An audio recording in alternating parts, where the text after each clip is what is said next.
Welcome to online class from BKB Bazar Girls High School. I am welcoming today only the students of class 9 and 10. Please join with me in this video tutorial. I hope this video tutorial will be beneficial to you. Today's subject English Grammar, second paper, question number 10, and already you have known that what we will discuss today. We will discuss today on the topic of sentence connector. You have enjoyed previous 2 video tutorials. It is my 3rd video tutorial for sentence connectors. As usual, I am a guide here for you. I am Abdul Naim Lashkar, assistant teacher in English on behalf of BKB Bazar Girls High School. Let's go with me. Focus on last video tutorials. We have already did 2 video tutorials on sentence connector, and that is rule 1, rule 2, rule 3, rule 4. Rule 1 এ আমরা প্রথম ক্লাসে করেছিলাম rule 1 এবং rule 2 rule 2 এবং rule 1 এ আমাদের কি কি ছিল আমরা একটু একবার রিভাইজ করে নেই as a result for this reason that is why this is why thus as a consequence consequently therefore so rule 2 তে ছিল in short in brief in a few words in a word in a nutshell in fine in conclusion to sum up to summarize on the whole rule 3 তে ছিল আমাদের গতকালকে video tutorial ছিল in other words অথবা in other way আর rule 4 এ ছিল moreover besides in addition to that furthermore in addition to again এখানে আমি যে হ্যাশ গুলো ইউজ করেছি অর্থাৎ as a result অথবা for this reason এখানে সবগুলো অর্থ বা মিনিং একই রকম আবার রুল 2 তে যেগুলো আছে সেগুলো প্রায় সব একই রকম অর্থাৎ একই ক্ষেত্রে ব্যবহার হয় রুল 3 তেও তাই এবং রুল 4 এও তাই তো আজকে আমরা রুল 5 দেখব আর তোমরা আমার সঙ্গেই থাকো প্রতিদিন যদি তোমরা এই কন্টিনিউয়াস সেন্টেন্স কানেক্টরের নিয়মগুলোতে অংশ নাও আশা করি তোমরা বেশ উপকৃত হবে এবং পরীক্ষার সময় তোমরা আনসার করতে সক্ষম হবে দেখি রুল 5 এ আজকে তোমাদের জন্য কি অপেক্ষা করছে রুল 5 এ আজকে আমরা দেখব যে আমাদের জন্য কি আছে কানেক্টর হিসেবে আজকে আছে আমাদের and as well as along with together with এখানে and এর শব্দের অর্থ এবং as well as মানে এবং along with together with এই দুটো আবার একই রকম এবং and মানে এবং as well as মানে এবং along with মানে কারোর সাথে together with মানে কারোর সাথে এবং এই ধরনের লিঙ্কার দুটি নাউন অথবা ভার্ব অথবা অ্যাডজেক্টিভ অথবা অ্যাডভার্ব অথবা প্রিপজিশন এগুলোর মাঝে সংযোজক বা কানেক্টর হিসেবে ব্যবহৃত হয় কোনো সময় দুটি নাউনের মাঝখানে দুটি ভার্বের মাঝখানে দুটি অ্যাডজেক্টিভের মাঝখানে দুটি অ্যাডভার্ব অথবা দুটি প্রিপজিশনের মাঝে আমরা এই লিঙ্কারগুলো ইউজ করতে পারি যেমন আমরা যদি একটা উদাহরণ দেখি যেমন A Suman dash Ruman came to my office এখন বাংলা যদি দাঁড়ায় তাহলে কি হবে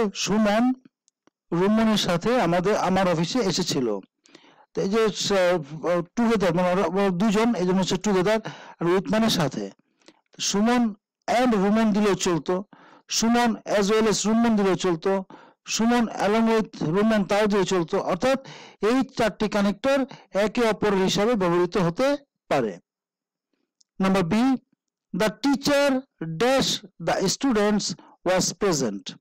শিক্ষক এবং ছাত্রছাত্রীরা উপস্থিত ছিল তো এবং অর্থ আমরা জানি and বসাতে পারি অথবা as well as বসাতে পারি আমরা এখানে একটা as well as বসিয়ে দিলাম দেখেছো তোমরা দেখো as well as বসিয়ে দিলাম Number C, the students went to the principal. ছাত্রছাত্রীরা প্রিন্সিপালের নিকট গিয়েছিল dash demanded new facilities in their college library তবে অর্থটা কি দাঁড়ালো ছাত্রছাত্রীরা প্রিন্সিপালের নিকট গিয়েছিল এবং তাদের কলেজ লাইব্রেরির নতুন সুযোগ সুবিধার দাবি করেছিল। তো এবং অর্থ আমরা জানি এন্ড, আমরা এন্ড ইউজ করলাম। আমাদের ক্লুজে যদি এন্ড দেওয়া থাকে আমরা এন্ড ইউজ করব, আর যদি ক্লু দেওয়া না থাকে সেই ক্ষেত্রে তুমি স্বাধীনতা পাবে, তুমি এন্ড ইউজ করতে পারো অথবা অ্যাজ ওয়েল এজ ইউজ করতে পারো। Number D, the boy dash his brothers has come, বালকটি এবং তার ভাইয়েরা এসেছে। তো এবং অর্থে আমরা আগেই বলেছি এন্ড ব্যবহার করতে পারি অথবা অ্যাজ ওয়েল এজ ব্যবহার করতে পারি। তো আমরা এখানে দি বয় অ্যাজ ওয়েল এজ বসিয়ে দিলাম, হিজ ব্রাদার্স হ্যাজ কাম। ই নম্বরে ছিল mister Hasan dash his son visited our house. এখানে আমরা যদি বাংলা যেভাবে করি আমরা সেভাবে করবো, মিস্টার হাসান এবং তার সন্তান আমাদের বাড়িতে বেড়াতে এসেছে, অথবা মিস্টার হাসান তার সন্তানকে নিয়ে আমাদের বাসায় বেড়াতে এসেছে।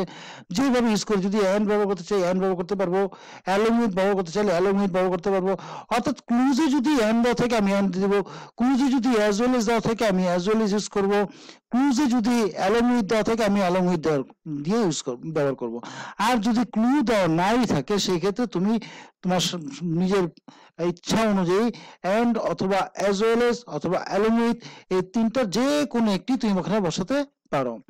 আমি প্রত্যেকটি উদাহরণে আমরা এই কানেক্টর গুলো আমি লাল বোল্ড করে দিয়েছি রেড কালার দিয়ে, যাতে তোমরা সহজ তোমাদের চোখে সহসাই এই কানেক্টর গুলো চোখে ধরা পড়ে।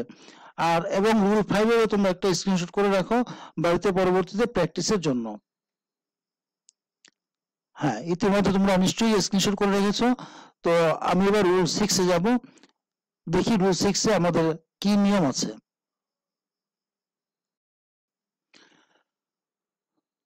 রুল 6 খুবই পরিচিত তোমাদের কাছে, অর্থাৎ not only but also, not only dot dot but also. এটার বাংলা কি? নট অনলি শুধু নয়, বাট অলসো আরো। Not only dot dot but also, এর বাংলাতে শুধু নয় ডট ডট আরো। অর্থাৎ আমরা এই ব্যাখ্যাটা আমরা এভাবে করতে পারি, দুটি বিষয়, বস্তু, ঘটনা ইত্যাদি শুধু একটি নয় অপরটিও হয় এমন বোঝাতে প্রথমটির আগে নট অনলি এবং পরেরটির আগে বাট অলসো বসে।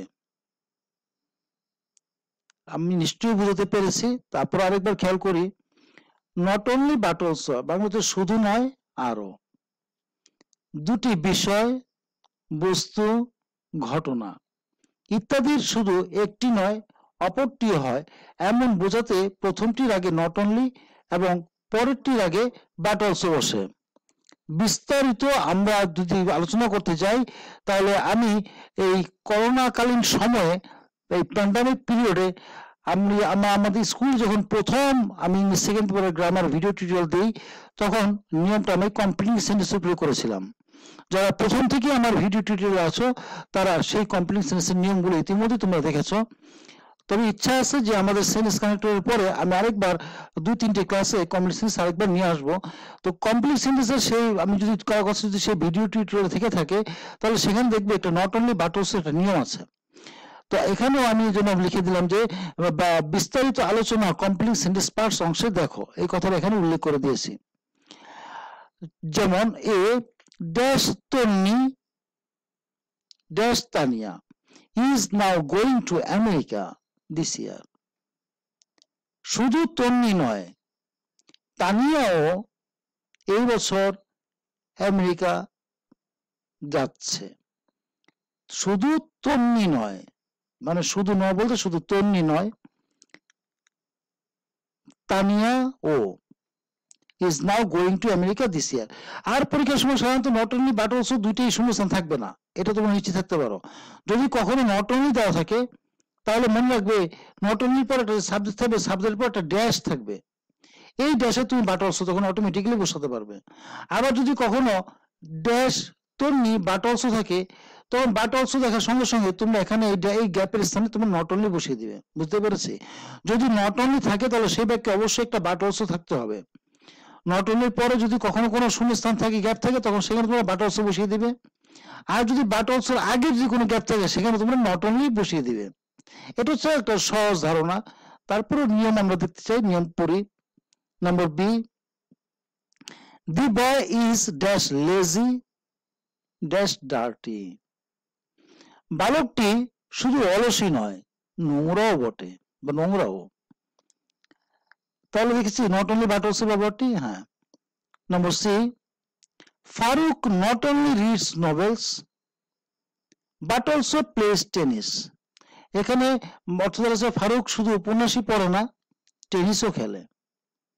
Shamim works not only irregularly but also carelessly. Shamim শুধু অনিয়মিত ভাবেই কাজ করে না, যত্নহীন ভাবেও কাজ করে। Number A, Minaz is not only a student but also a businessman.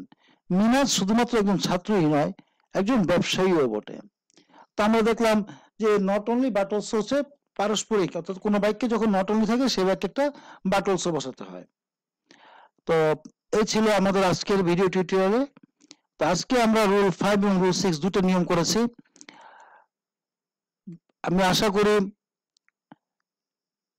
যে তোমরা এখন বাড়িতে যে সময় পাচ্ছ এই প্যান্ডামিক পিরিয়ড, কোভিড-19 পিরিয়ডে বাড়িতে তোমরা নিজের সুরক্ষা রাখবে। আর অলস সময় বলতে আসলে তোমাদের এখন অলস সময় বলতে কি, এই আমরা যেটা বলি 11টা দুপুর 11টা থেকে সকাল 11টা থেকে 12টা, এই সময় আমরা আসলে তোমাদের জন্য সকাল 10টার মধ্যে আমরা ভিডিও টিউটোরিয়াল ছাড়ি, এই জন্য যাতে 11টা থেকে 12টা এই সময় তোমরা অলস সময় না কাটিয়ে তোমরা আমাদের এই ভিডিও টিউটোরিয়াল দেখো, তোমাদের সময়টা কাজে লাগবে। তো আমি আর আজকে তেমন কিছু বলবো না, শুধু এতটুকুই বলবো যে ঘরের বাইরে তো বের হবেই না, আর যদি ঘরের বাইরে বের হতে হয় অবশ্যই মুখে মাস্ক এবং হ্যান্ড স্যানিটাইজার সবসময় ইউজ করবে। প্রোটেকশন যদি নিজেকে করতে পারো তাহলে তুমি সুরক্ষা থাকবে, পরিবারকে সুরক্ষা রাখতে পারবে। তো আজকের মতো আমি এখানে বিদায় নিচ্ছি। আগামী ক্লাসে আবার তোমাদের জন্য আমি রুল 7, 8 এগুলো নিয়ে আসবো। আজকের মতো আমি এখানে বিদায়। আল্লাহ হাফিজ।